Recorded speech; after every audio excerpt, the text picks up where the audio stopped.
నమస్తే, welcome to పూరా local. నేను మీ సంపత్ కుమార్. తమిళనాడులో టీవీకే అధ్యక్షుడు విజయ్ మరో ఎంజీఆర్ అయ్యేనా అన్నది మరికొన్ని గంటల వ్యవధిలో తేలనుంది. ఈ నేపథ్యంలో మరో ఎగ్జిట్ పోల్లోనూ విజయ్కి అధికారం ఖాయమని స్పష్టం కావడం చర్చనీయాంశమైంది. వివరాలు ఇలా ఉన్నాయి. తమిళనాడులో మెజార్టీ సర్వే సంస్థలు అధికార డీఎంకేకు అనుకూలంగా ఫలితాల్ని ఇచ్చాయి. అయితే యాక్సిస్ మై ఇండియా, మరికొన్ని స్థానిక చిన్న సంస్థలు, సామాజిక మాధ్యమాల్లో నటుడు విజయ్ నేతృత్వంలోని తమిళగ వెట్రి కళగం వైపే ప్రజలు మొగ్గు చూపారని స్పష్టం చేస్తున్నాయి.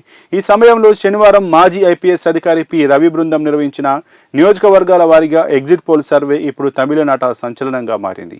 రిటైర్డ్ ఐపీఎస్ అధికారి పి రవి బృందం తమిళనాడులోని మొత్తం 234 అసెంబ్లీ నియోజకవర్గాల్లో సమగ్రంగా సర్వే నిర్వహించింది. ఈ సర్వే అంచనా ప్రకారం విజయ్ నాయకత్వంలోని టీవీకే ఏకంగా 41% ఓట్లను సాధించి 121 స్థానాల్లో గెలుపొందే అవకాశం ఉందని వెల్లడించింది.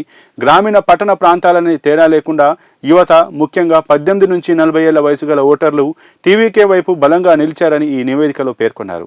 సుమారు 5 దశాబ్దాలుగా తమిళనాడును పాలిస్తున్న డీఎంకే, అన్నా డీఎంకే పార్టీల కంటే కొత్తగా రాజకీయాల్లోకి వచ్చిన విజయ్ వైపు యువ ఓటర్లు ఎక్కువగా ఆకర్షితులయ్యారని ఈ సర్వే విశ్లేషించడం గమనార్హం. ఇక యాక్సిస్ మై ఇండియా విజయ్ పార్టీకి 98 నుండి 120 సీట్లు వచ్చే అవకాశం ఉందని ఇప్పటికే తెలిపింది.